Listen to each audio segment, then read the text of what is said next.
시청자 여러분 안녕하세요. 김동수입니다. 혹시 여러분들 중에는 자영업에 종사하시는 분들도 계실 겁니다.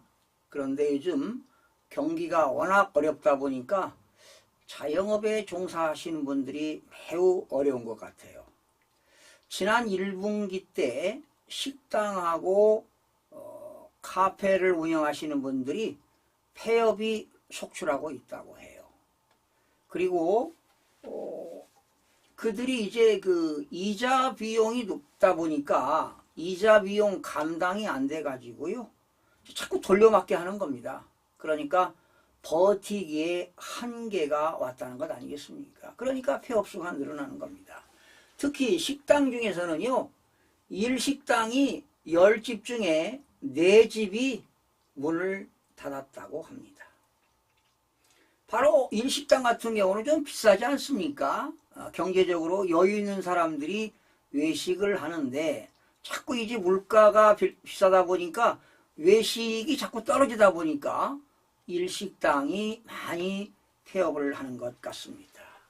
그리고 이제 외식을 줄이고 많은 사람들이 물가가 너무 비싸다 보니까 이제 외식을 하지 않고요, 집에서 이제 밥을 먹게 되는 것이죠. 이것도 하나의 자영업자들에게 위험용이 될 수가 있습니다. 심지어 서민들이 즐겨 먹는 짬뽕이라든가 짜장면까지도 매출이 줄고 있다고 하네요. 그러면 장사가 안 되다 보니까 자영업자들이 그 개인회생이지요, 개인회생도 급증하고 있다고 해요. 그리고 이제 자영업 하는 사람 중에요, 한 달에 다 경비 빼고 순이익이 200만 원이 안 된다는 사람들도 많습니다.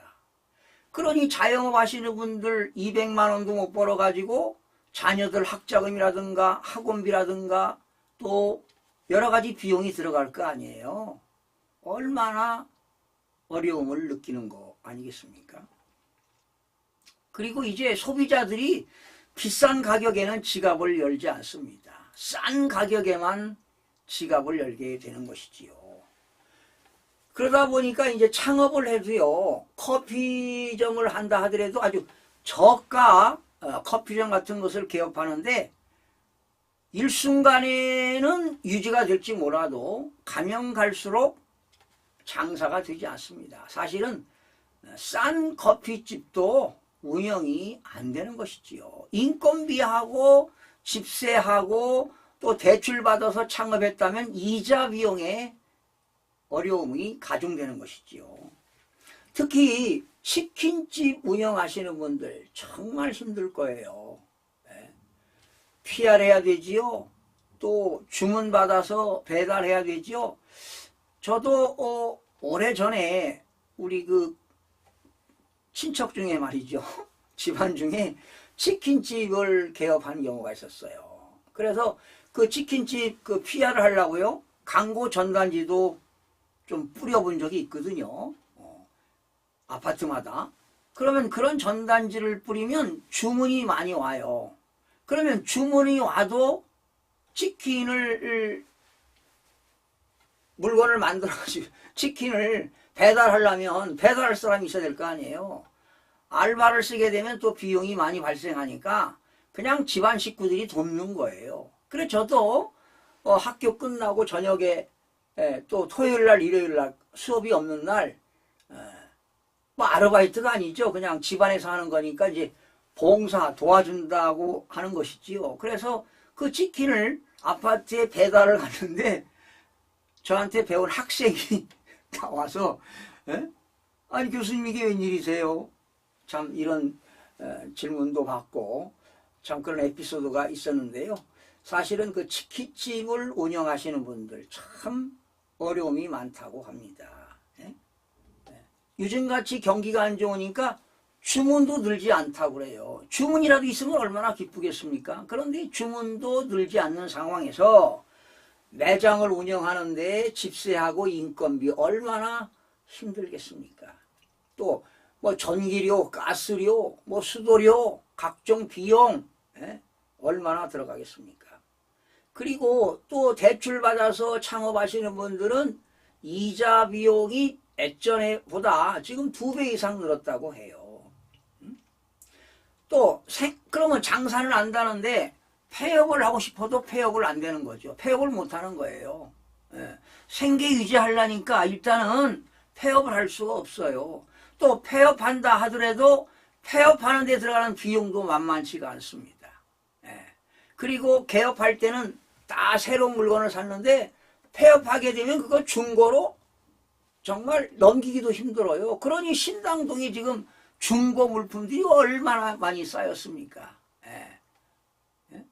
그러니까 지금 모든 업종이 안 되고요. 지금 서울의 강남 지역에도요. 상가들이 빈 상가들이 많습니다. 예. 그러니 건물주들도 죽을 맛이죠. 예. 건물이 임대가 나가야 집세가 들어올 거 아니에요. 그런데 건물주들조차도 요즘 힘들다고 합니다. 그거 가지고 있으면 뭡니까? 세금 내야 될 거 아니에요. 재산세 내고요. 또 재산이 있으면 뭐 지역 건강보험료도 많이 나오지요. 세금 때문에 살 수가 없습니다. 특히 지금 서울에서요. 올해 2024년 1사분기에 외식업체들 폐업이 코로나 이후 급증하고 있다고 합니다.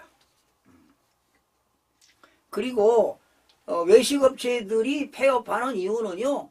할 게 없으니까 너도 나도 개업하는 게 식당하고 카페 아니겠습니까? 그래서 폐업률이 높다는 거 아니에요. 지금 자영업자들의 오중고가 뭔지 아세요? 첫 번째가 이자 비용이 가중되고 있다는 겁니다. 이자 비용 부담이 계속 증가하고 있어요. 지금 한국은행의 기준금리가 3.5%인데 지금 오랜 시간 동안 지금 3.5%를 유지하고 있어요. 지금 대출받은 사람들은 이자가 5%, 6%, 7%까지 육박하다 보니까 과거의 이자 비용 부담이 지금 2배 이상으로 증가되고 있어요.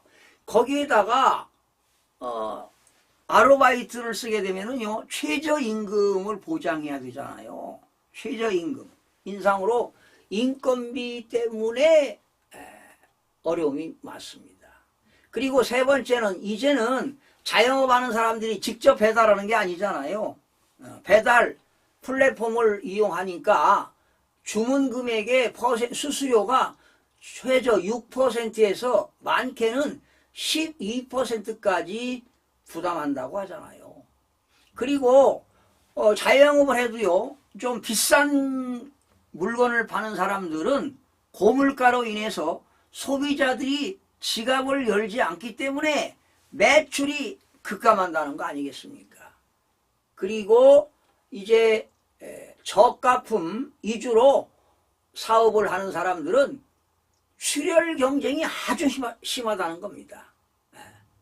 좀 될만하게 되면은 또 생기고, 개업해가지고 좀 장사가 될만하다 그러면 옆집에 또 새로운 경쟁자가 생기니까 이런 그 저가품 위주의 출혈 경쟁이 생기다 보니까 이렇게 오중고로 출구 없는 터널을 지나가고 있다는 것 아니겠습니까? 그리고 이제 담보대출까지 한 데다가 이제 이자 비용 부담이 가중되다 보니까 또 장사도 되지 않다 보니까 신용대출까지 받다 보니까 이제 한계 상황에 온 겁니다. 그러니 폐업도 할 수 없고 폐업하자니 철거 비용도 들어가고 또 생계를 유지하자니 또 마지못해서 장사를 하게 되고 말이죠. 이런 상황이 계속 이어지게 되는 겁니다. 지금 자영업자들의 이자 비용 부담이요 과거보다 2배 이상 늘었다고 해요. 그러니 자영업자들 신용 상태도 떨어지지요. 그러니 계속 악순환이 되는 겁니다. 또 고물가로 인해서 소비자들이 또 지갑을 닫다 보니까 매출은 줄어들지요. 뭐 이런 일들이 계속 이루어집니다. 그리고 지금 소비자 물가 상승률이요 해마다 3.8%씩 올라가지고 지금 몇 년 사이에 2021년부터 무려 13% 이상 소비자 물가 상승이 올랐다는 겁니다. 그러니 인플레 현상이 또 일어나는 거 아니겠습니까? 그러면 소득이 적은 사람은 지갑을 열 수가 없게 되는 것입니다. 그리고 이제 저가 품목 같은 그런 그 커피숍 출혈 경쟁이 심한 곳에는요, 극심하게 폐업이 이루어지고 있다는 것 아니겠습니까? 지금요, 자영업자들 중에 고용원이 없는, 그러니까 알바를 쓰지 않고 고용인이 없는 본인들이 스스로 그 자영업을 운영하는 그런 수가 426만 7천 가구에 해당한다고 합니다. 고용원이 없는 자영업자입니다.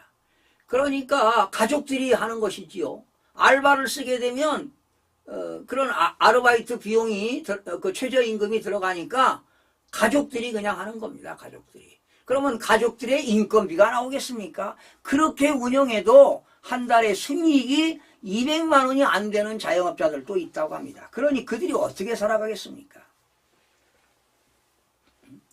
그 자영업자들이 안 되다 보니까 이제 개인 회생, 이 법원에다가 개인 회생하시는 분들이 나타나는데 또 법인도 파산하는 경우도 있어요. 법인이 파산하고 개인이 회생하는 경우가 있는데 계속 급증하고 있다는 거 아니겠습니까?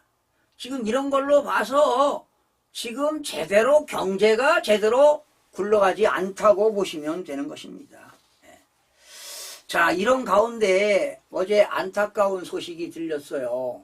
여러분들 지난 19대 20대 국회의원을 역임하고요. 문재인 정부 시절에 사회부총리 겸 교육부 장관을 역임했던 유은혜 씨 있어요. 유은혜 씨. 제가 그 19대 20대 때 유은혜 씨 입법 칼럼을 여러 번 써서 기억이 생생한데요. 그분 남편이 극적인 선택을 했어요. 참 안타까운 소식인데요. 아마 극적인 선택을 한 거는 아마 이분도 자영업 했어요. 자영업. 아마 유은혜 씨가 아마 그 남편 되시는 분이 아마 그 성균관 대학 다닐 때 아마 학생운동을 같이 했던 걸로 기억이 나는데요.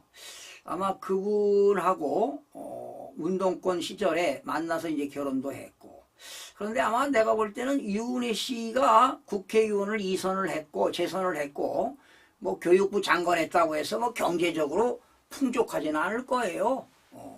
또 국가에서 그 공적인 일을 하시는 분들은 뭐 크나크게 돈을 벌 수가 없습니다. 하나의 명예라고 볼 수가 있는데요. 뭐 국회의원이라고 다 돈 버는 거 아니잖아요. 오히려 지출이 많이 나간다고 해요.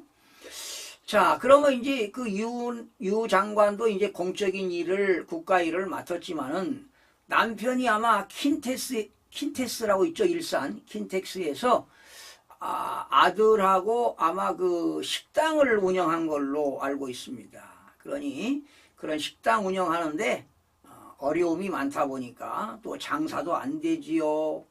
또 빚은 늘어나지요. 이자 비용 부담이 커지죠. 아마 여러 가지 그런 애로사항으로 인해서 극단적인 선택을 한 것을 차 안에서 했죠. 그것을 이제 연락이 안 되니까 아들이 그걸 참 아버지를 이제 찾게 됐는데, 아버지가 이제 간단한 그 유언도 한 것 같아요. 우리 가족들 좀 잘 보살펴달라고. 참 이런 그 기사를 봤을 때 참 남일 같지가 않더라고요. 뭐 저하고는 뭐 나이 차이가 좀 많이 나지만은 그래도 60대 이제 초중반이거든요. 초중반인데 한참 열심히 일하고 이제 얼마 있으면 뭐 은퇴할 나이인데 참 60대 그런 초중반에 이런 그런 안타까운 일이 있어서 참 가슴이 아픕니다. 지금도 이 시간에 자영업을 하시는 분들 매출은 늘지 않지요. 이자 비용 부담으로 힘들지요. 또 몇 년 전에 문재인 정부 때 집값이 상승했을 때 대출 받아가지고 집을 장만했는데 집값은 떨어지지요. 이자 비용 부담은 가중되지요. 장사도 되지 않지요. 얼마나 힘들겠습니까? 참 우리가 있는 사람이든 없는 사람이든 우리가 인생 살아가는데 참 평온하게 평온공연하게 아무 일 없이 무탈하게 살아가는 사람이 그렇게 많지는 않은 것 같습니다. 다 애로사항이 있기 마련이죠. 뭐 저 역시도 애로사항이 없는 건 아닙니다. 누구나 걱정, 근심, 염려가 다 있기 마련입니다. 우리 주변인의 길 주심TV를 시청하시는 여러분들 힘내시고 화이팅 하시고 앞으로 좋은 일이 있을 거라는 그런 희망을 가지고 살아가시기 바랍니다. 힘내시기 바랍니다. 여러분 화이팅 하시기 바랍니다. 시청해주신 여러분 고맙습니다.